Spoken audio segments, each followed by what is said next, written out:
Hi everyone, welcome to A Stitch in Time. Today is Monday, April 3rd, 2023, and this is episode 251. My name is Carol. I am known as Knits and Pearls on Ravelry, and I live east of Vancouver in the Fraser Valley of British Columbia, Canada.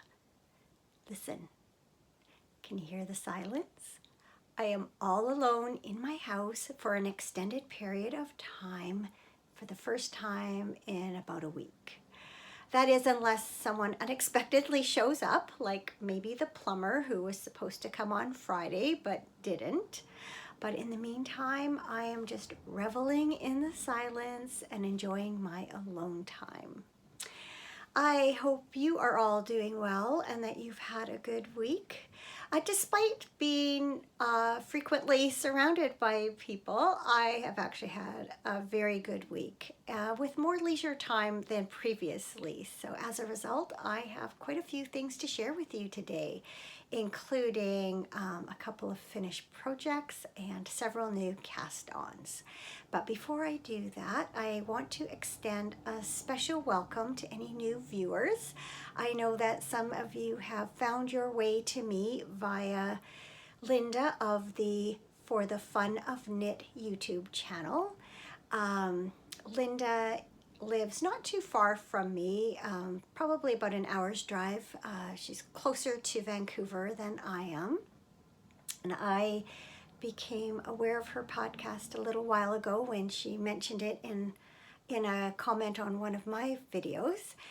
And so I've been watching her for a little while, but I'm one of those people who like to start at the beginning.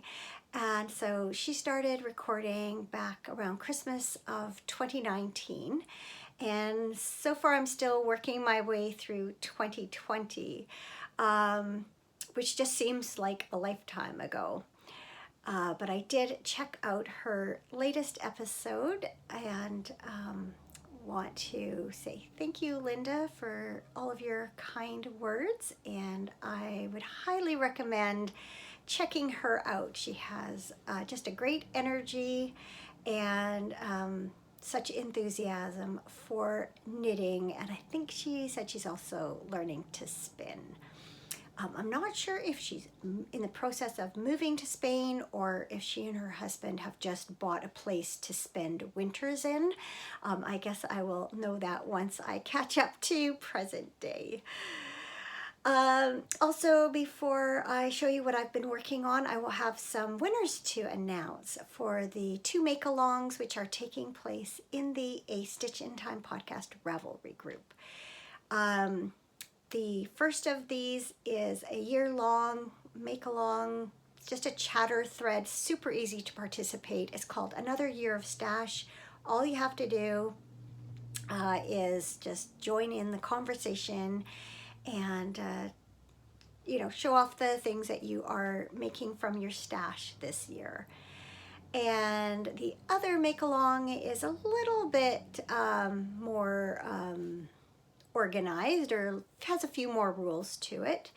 It is the Yarn of the Month Club, and it is a monthly make-along in which we are endeavoring to use up special skeins or bumps or braids of fiber. So you cast on or begin in the first month of the make-along and post a starting post, and then you have up to 2 months to finish your project and post an FO pick, and that gives you a chance to win a prize. Just a reminder that in order to be eligible for a prize, you do have to do 2 posts, a starting post and a finishing post.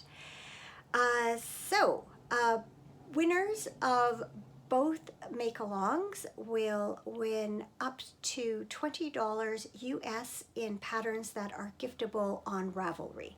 So if I announce your name, please get in touch with me, send me a private message on Ravelry, and then I will get those patterns into your inbox as soon as I can. So first up is the March winner for the Another Year of Stash chatter thread. I drew from posts 380 to 511, and the winner was post 444. That is M's Little Nest, who is Emma from Wellington, New Zealand. So congratulations, Emma, and thank you for taking part in the make-along. We are just heading into spring and hopefully summer, and Emma has just been making a cowl for the upcoming winter. I always think it's strange to think that we are, you know, sort of completely opposite in our seasons from one side of the world to the other, but it's kind of neat to think of that. Okay, and then the February winner for the Yarn of the Month Club, I took all the finished posts in the order in which they were posted. There were 13 of them. Random number generator shows post number 9, or not post number 9, but finished project number 9. That is Melanie Gillette, who is Melanie from Canada, but I happen to know that Melanie actually also lives quite close to me, maybe 45-minute drive from here or so. So congratulations, Melanie, and thank you for taking part in the Yarn of the Month Club. All right, so my first finished project is from Stash Yarn, and it is part of my own personal sock yarn club that I am doing this year. Last week I showed these socks to you. They were almost finished, and I have since finished them up. I'm looking around for the yarn tag, but I don't think I have it. Anyway, these I'm calling my Lady Cardinal socks. The yarn is from Fiber Nymph Dye Works. It's the Mountain Tweed BFL base, and this is the Lady Cardinal colorway. This was part of last year's second edition of the Backyard Birdwatchers Club, and I just love how they turned out. This is obviously the main skein, and then it came accompanied by 2 mini skeins. This is Beaky Orange, and did I write down this one? I want to say it's like Evergreen, but I can't remember if that's right. I didn't write it down. In any case, it might be Spruce. I don't know. It's green yarn. I thought I would do a little pop of orange here on the cuff, and then I used the green for the heels. It's my usual 64 stitch top down sock, 2x2 rib. I did a traditional heel flap and gusset and my usual rounded toe. So I will bring one of these socks in a little bit closer so you can get a better look at that lovely yarn. I had briefly considered giving these to one of my sisters for her birthday, but us sisters are going in on a different gift for her, and that gave me a perfect reason to say, nope, keeping these for myself. I really love this Mountain Tweed BFL base. It's really soft, and I just love the look of it with all the tweedy bits, and I do love my birds, and so I'm happy to keep these socks for myself. So there, whoops, there's my finished project number 1. That doesn't look very nice. There. Forget I hit myself on the head with my sock blocker, okay? All right, next finished project, I'm going to issue a spoiler alert here. It is the Simply Fun Mystery Cowl Cowl by Lisa K. Ross of Paper Daisy Creations. I knit it from Knit Picks Stroll Tonal mini skeins in the Moody Blues colorway. So I am going to show it now. I will provide a chapter or timestamp, I should say, so you can skip ahead if you do not want to be spoiled. But here it goes. I'm going to show you my finished project. So maybe I'll hold it up first, then I'll try it on. I was gonna stick it on my head right away. There it is. It's a bandana style cowl. It's knit in 5 different colors of fingering weight yarn. Didn't take very much yarn. I think all in all it only used, I think it was something like 66 grams. But we started with clues 1 and 2, basically just knitting a rectangle of all these different stitch patterns. So this was number 1, and then we switched to clue number 2. And then on clue number 3, we started this section. We started attaching it to the beginning of the cowl. And then we continued to do that for clue number 4. And in the end, we ended up with this really interestingly shaped cowl.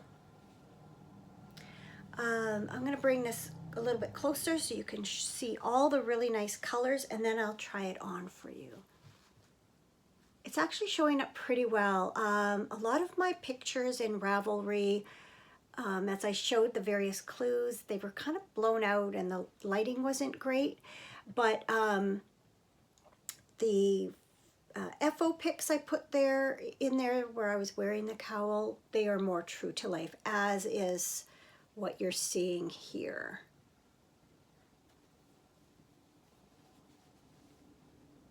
So there you go. Oh yeah, that's the last bit. Kind of getting lost there at the end. All right, so let me put this on for you. These bandana cowls are really, really easy to wear. You just stick them over your head and kind of zhuzh them a little bit, and there you go. That's blowing out a little bit there, but that gives you a sense of how it looks when it's on.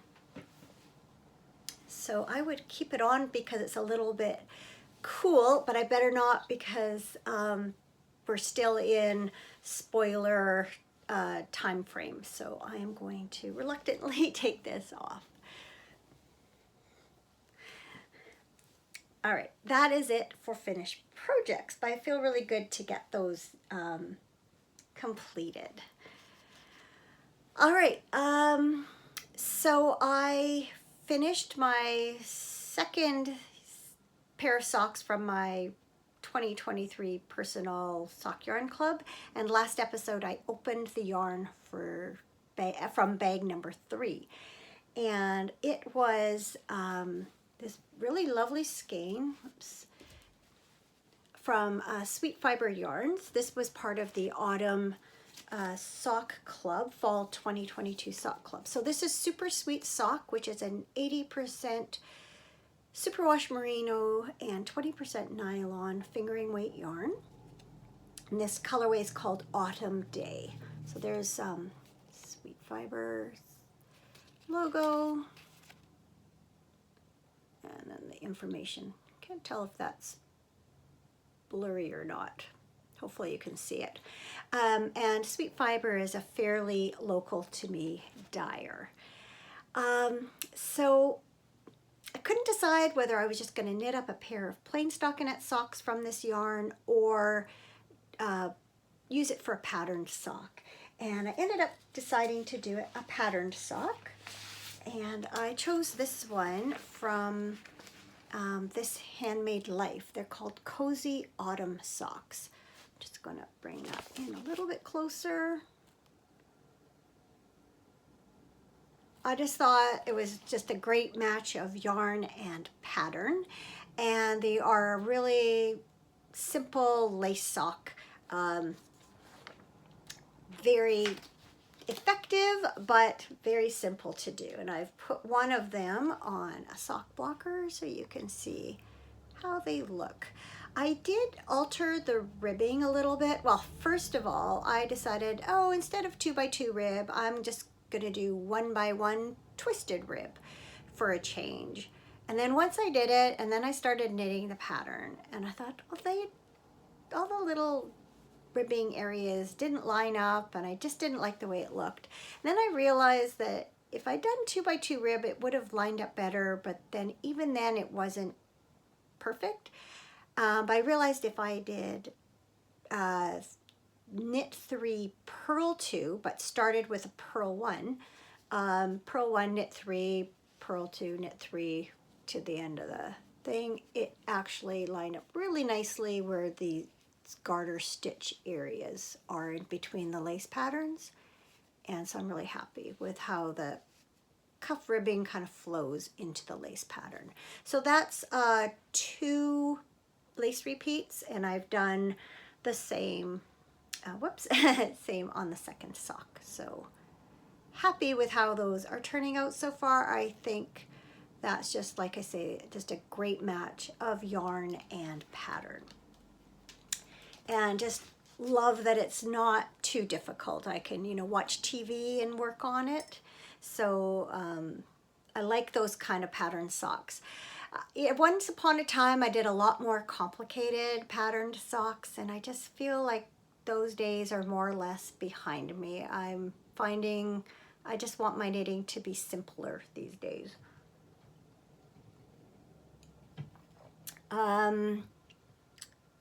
But even though those lace socks are quite simple, they're still not mindless. And I decided that I also wanted to have a pair of plain stockinette socks on the needles. So what I decided to do is cast on my newest skein of Fiber Nymph Dye Works yarn. This is, again, the Mountain Tweed BFL base, and this is the Community colorway. So there's, whoops.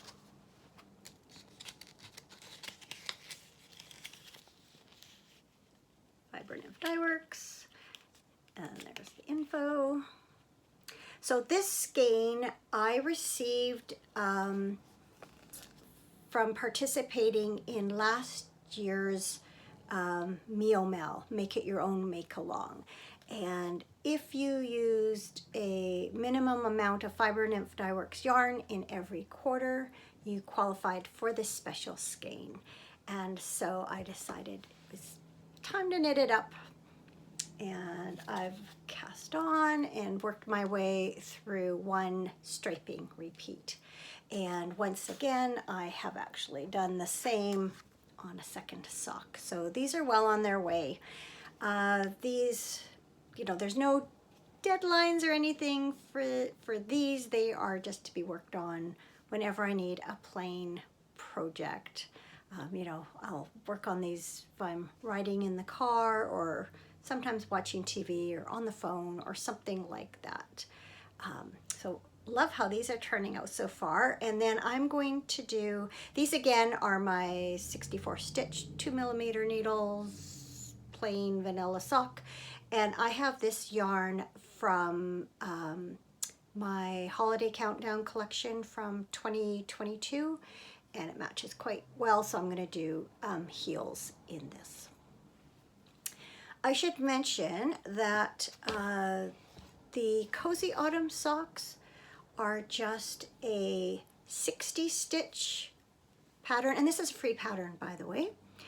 So I am using a 2.25mm needle for these. The yarn's a little bit heavier, and just with that little bit smaller stitch count, I will often use a 2.25 on a 60 stitch sock.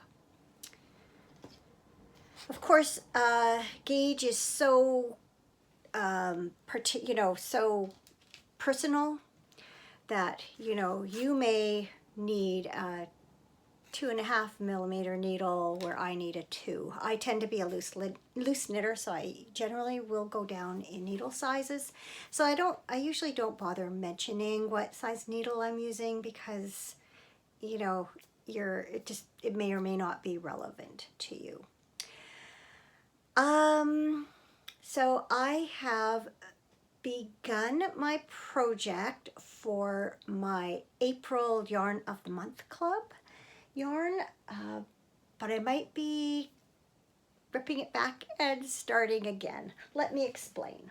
So my yarn is this skein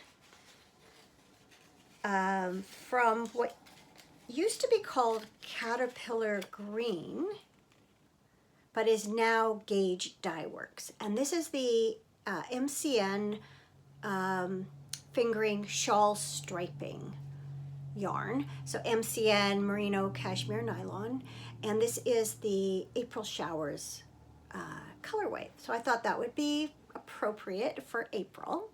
And this, I explained last week, I had bought a skein of this myself at Knit City a few years ago. And then one of my knitting friends, Susan, sent me some Gauge Dye Works yarn, including this skein. And even though it was the same as the yarn I bought, the colorway, I liked this one better, just the dye lot. And so I did a giveaway for my skein. So I'm finally knitting this one up.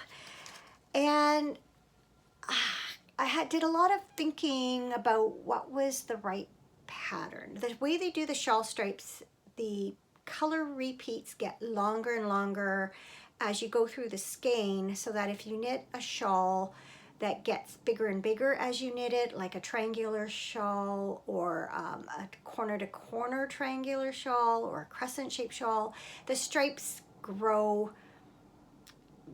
The striping pattern looks more evenly spaced because as you go over a longer row, your colors go farther. I hope I'm explaining that right. So I thought, I came across this pattern, which was actually designed using some Gauge Dye Works shawl yarn. This is called Color Adventures by Tanya Lyons. This is from Knitty, I think it's fall 2022. I'm not sure if it says on here. If it does, I don't see it. Anyway, I thought this would be great. Shawl yarn, you know, same yarn, same company. I thought that'd be perfect.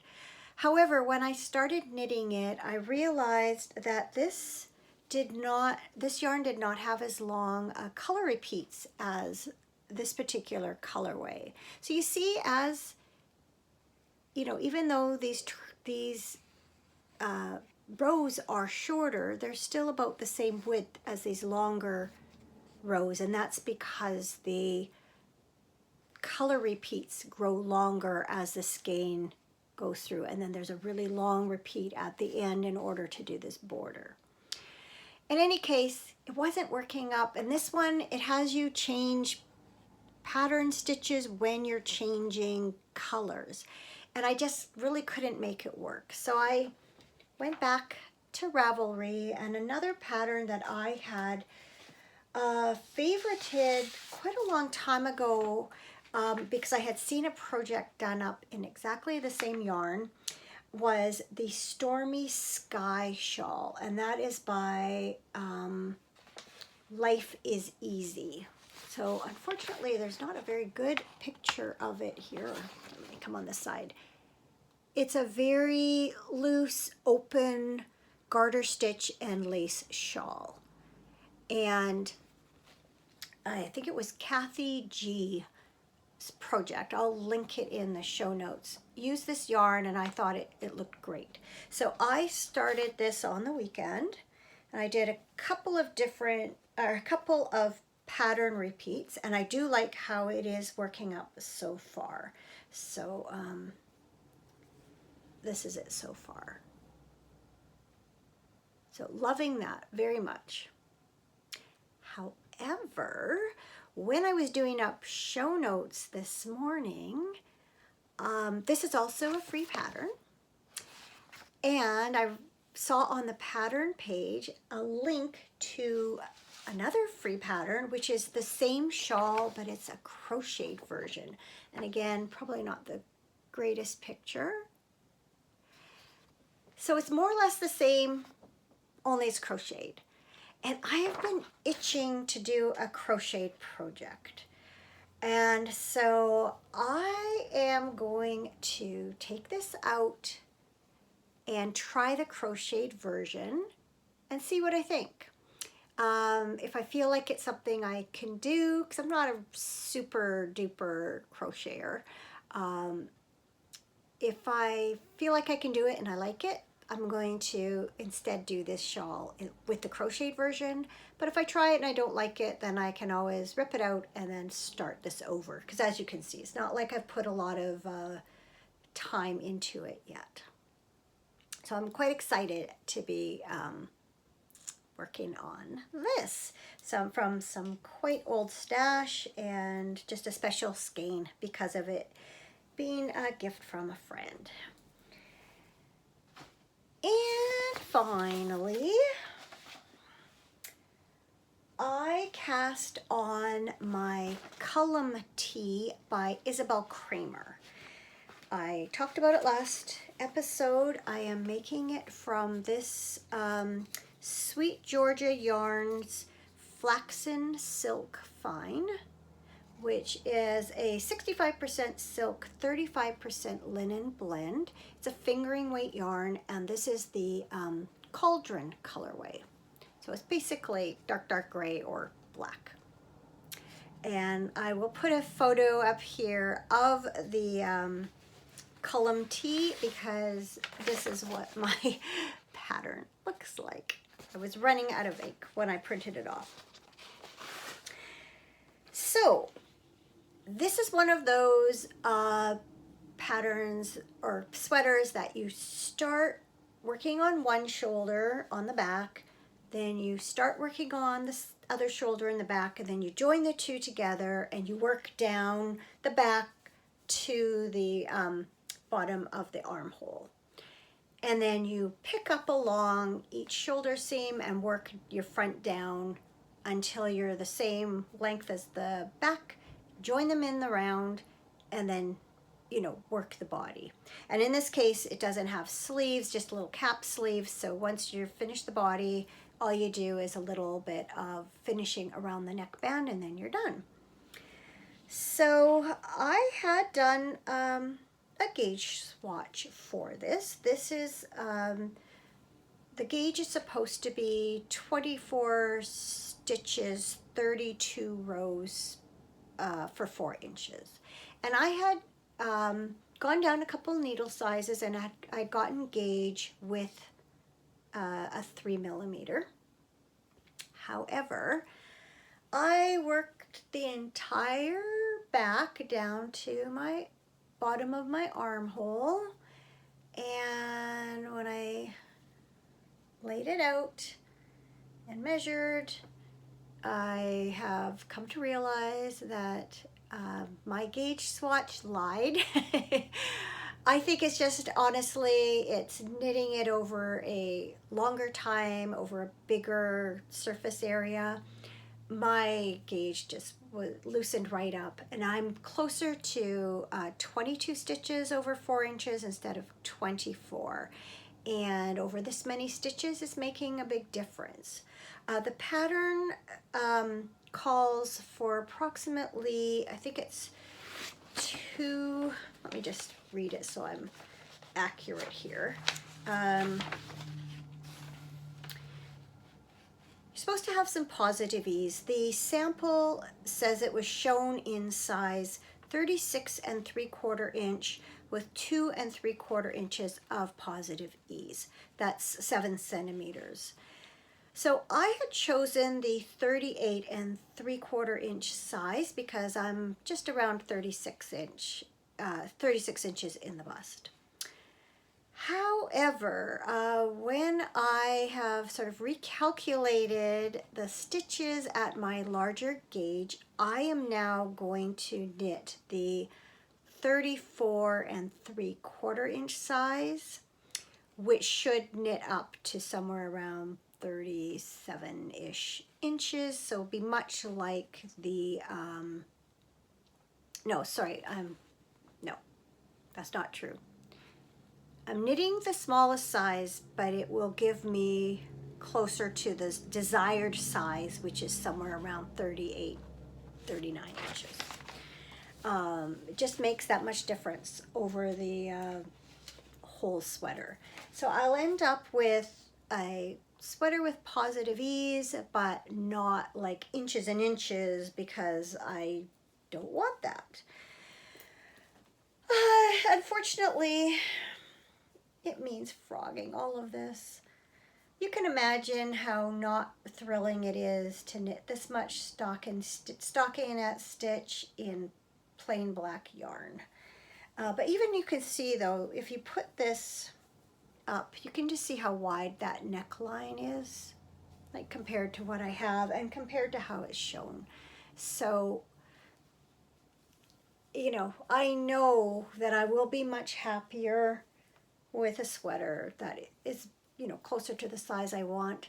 I am not thrilled about having to frog all this.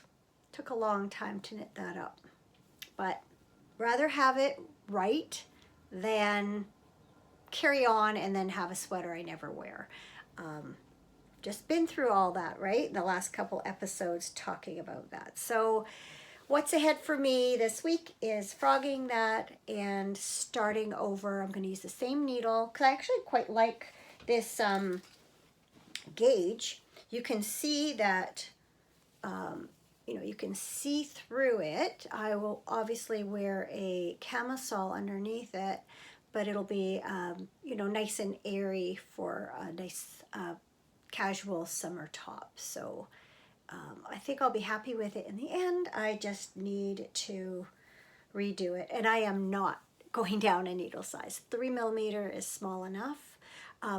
Just a word of note, I'm not using the recommended yarn. That is a Quince & Co yarn called Sparrow, which I think is, yeah, it's just 100% linen.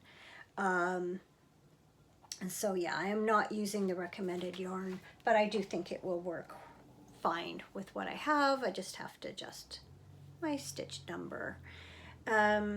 This yarn, incidentally, for being linen and silk, right? That's what I said it was.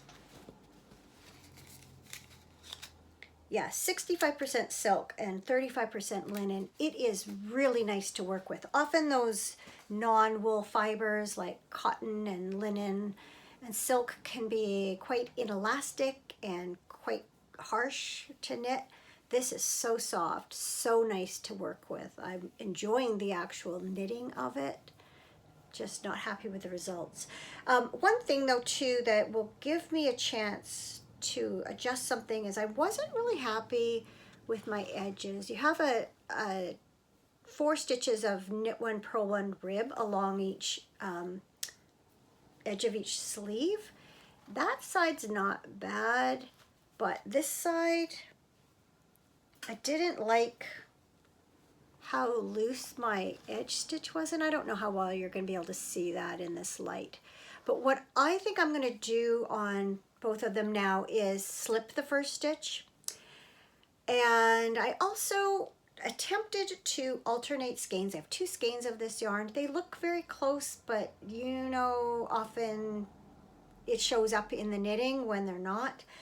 And I attempted to alternate skeins, but I couldn't really carry it along the side edge because of just having that every time I would have like an extra loop from the yarn I was carrying. But I think if I slip the first stitch, I think I can then catch the second yarn on that next stitch without being too obvious. And so I think then this next time around I am going to alternate skeins because I am worried about ending up with a line where I start alternating them. So in a way it's not a bad thing that I have to take this back, but yeah, look at all that plain black yarn knitting that I have to take out. Makes me sad. All right, sip of tea. I've been talking a lot.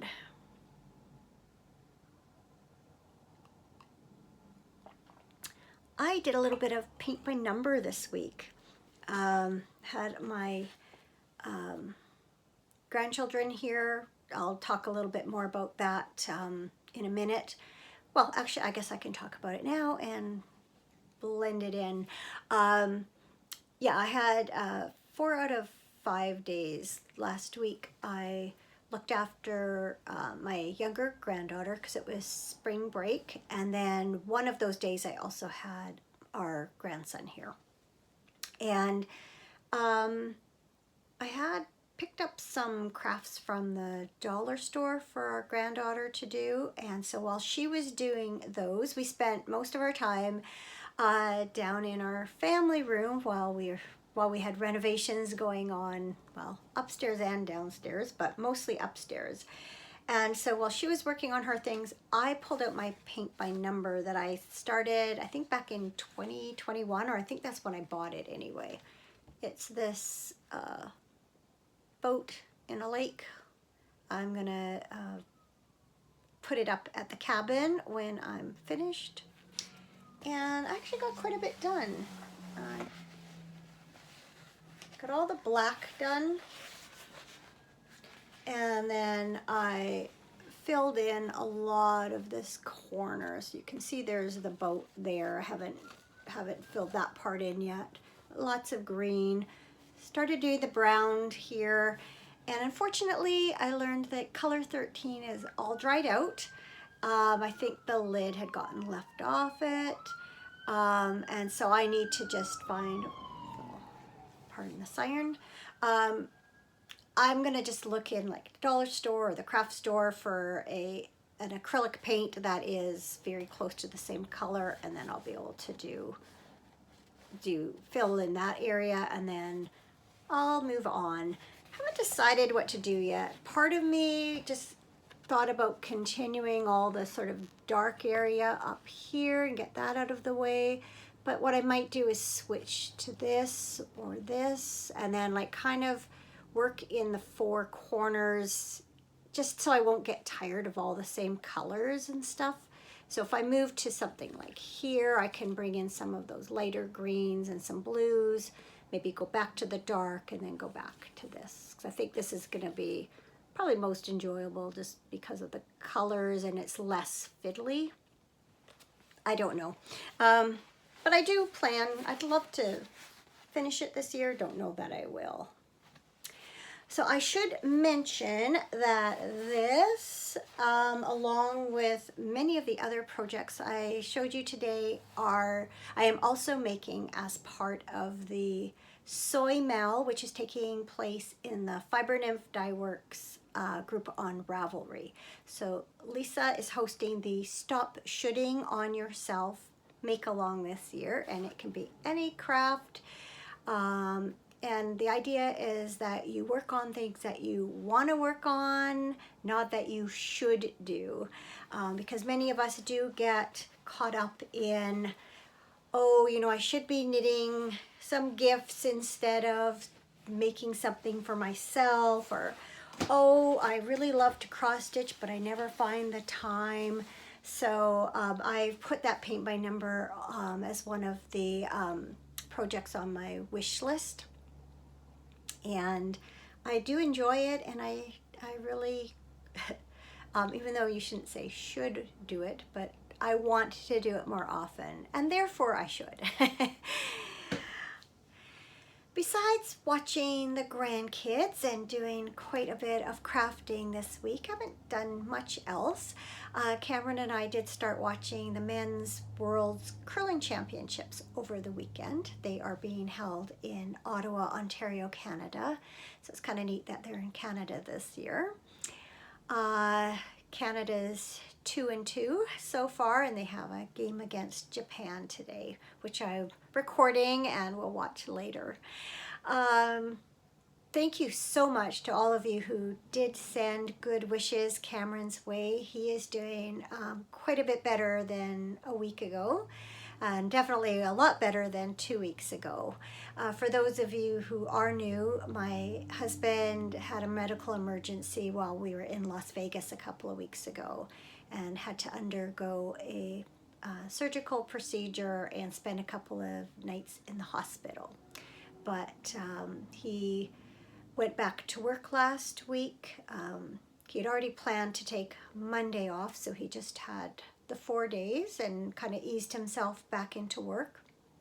And he was really tired the first couple of days. He came home and just was just bagged, but he's getting stronger all the time and definitely more like himself. So that is good to see.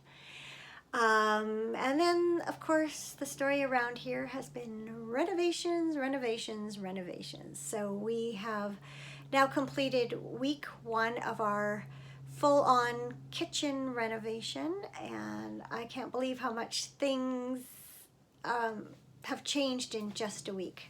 There's been lots of progress, and I know it's not everybody's cup of tea, so I will not bore you with all the details, but I did do a little tour around the place on Saturday and have recorded that for you. So if you're interested in seeing what's happening, I'll put that at the end of the episode.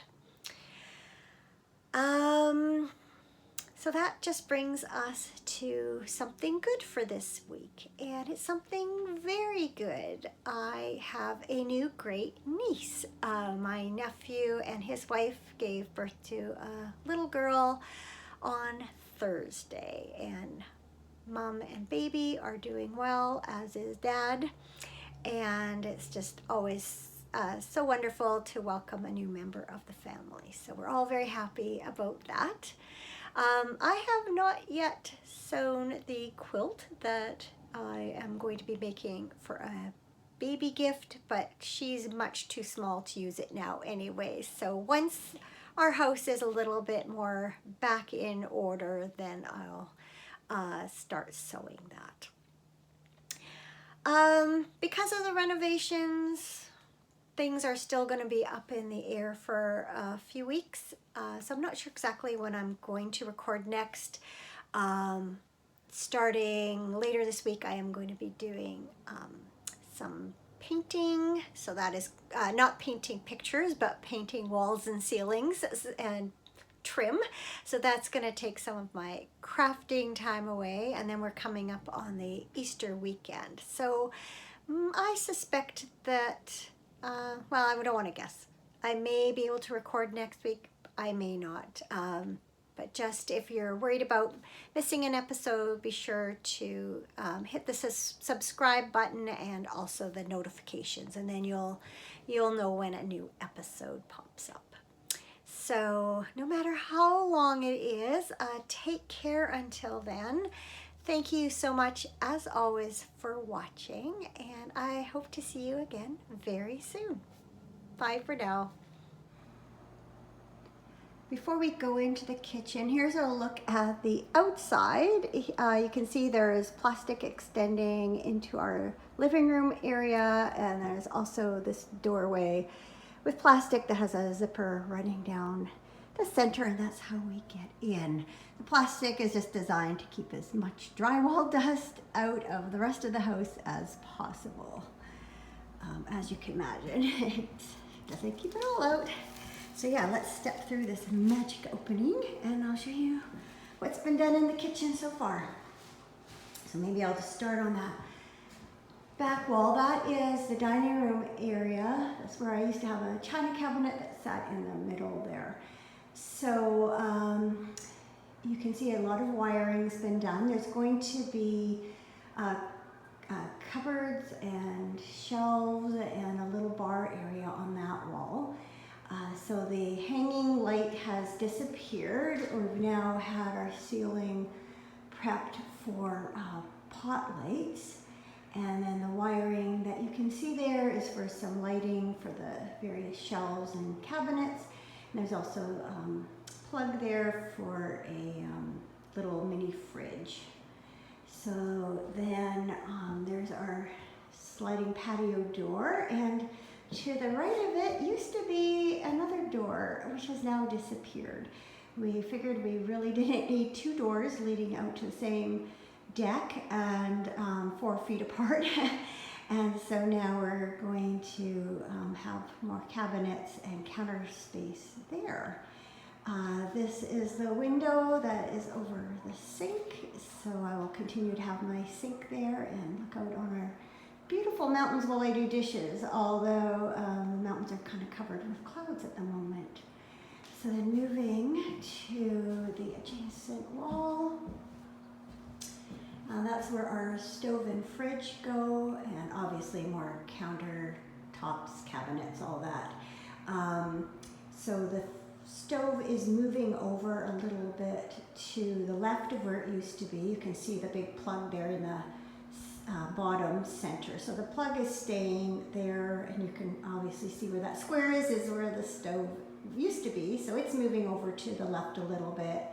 And so they've moved the wire for the fan, and also up there have moved the opening for the fan over also.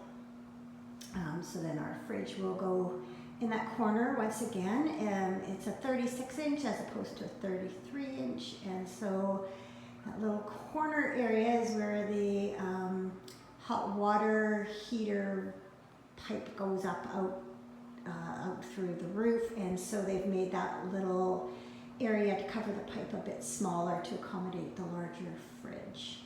There's going to be a narrow broom closet there. And then on this wall, there's that opening to come in. This is where the pantry area used to be, and it will be once again, although it is going to extend a little bit wider. So if you can see that rectangle in the middle, that is a space where there was a countertop with just a wall behind it. And that area is going to expand. But you can see where the cabinets used to end by the change in paint color, but now the cabinets are going to extend very close to those light switches, or those boxes that are cut for light switches. So one of the bigger changes too is this is the opening from the kitchen into the living room. And we've widened it by about 15 inches.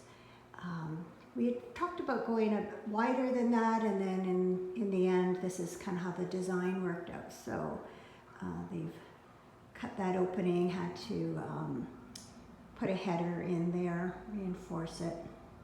So that's a change. And then, so since doing all that, they've leveled out the floor at all the places where the cabinets used to be, and some of the flooring right there in front of where the door used to be needed some replacing. So that's all been done, and then they've started to fill in the grooves on the flooring because we're getting new flooring all throughout. And so all the wiring's been done. The drywall has been replaced where necessary. The first steps of mudding and taping have taken place. So there's a couple more days worth of drywall work, and then the painting happens, and I'm taking care of that. So I'll be painting the entire ceiling. We covered up our popcorn ceiling. And then also, there's actually not a ton of actual painting that needs to happen because most of these walls are going to be covered in cabinets. And so it's mostly just around like the door openings here, and then behind me where the sliding door is. And most everything else is going to be covered with cabinets. So I cannot believe how much they've done in a week. Actually, I should step outside and show you what they did where the door used to be on the outside of the house.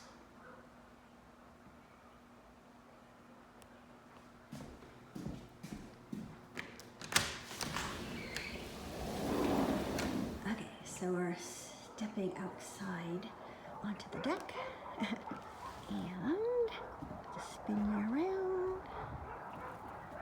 Here's where the door used to be. You can see from where the light is hanging, there was a porch light there where the door used to be. So what they did is they took some siding from our patio area downstairs and in front of one of the windows opposite that, and have kind of feathered in the old siding. Our siding is like 34 years old, so there's no way they were going to find the same stuff.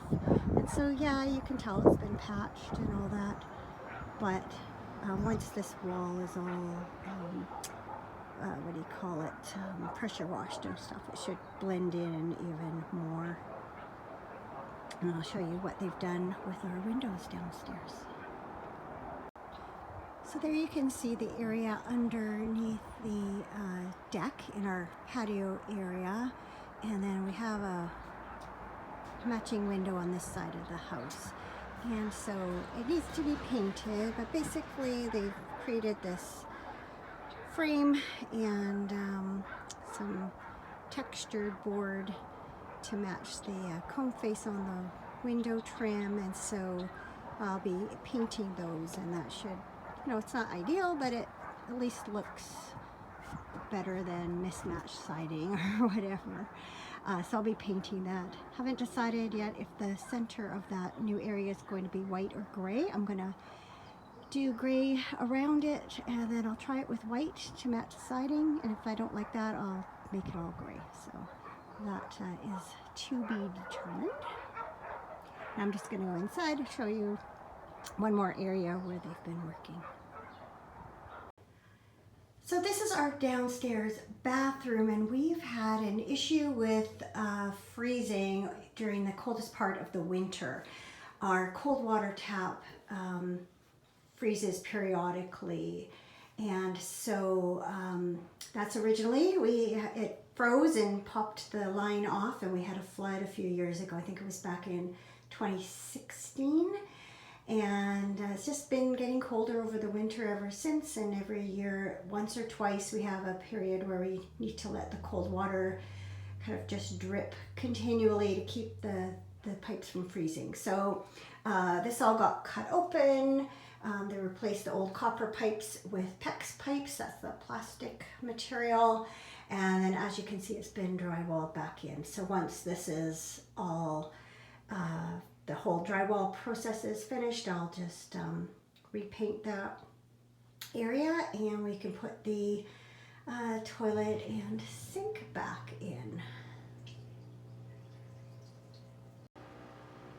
The final job that is going to be done is our stairs, and so you can see that's the flooring we have on the bottom floor of our house, and what we're going to do is have that on the treads and then have white risers. And so not exactly sure when that work's gonna happen, but let's just take you upstairs. We've been living with plywood stairs for a little while now. And as we get up to the top of the stairs, we are back in the hallway leading into the kitchen and living room. So that's the tour of what's been done so far. It's very exciting to see how much has been done in just 1 week, and I can't wait to see it a week from now.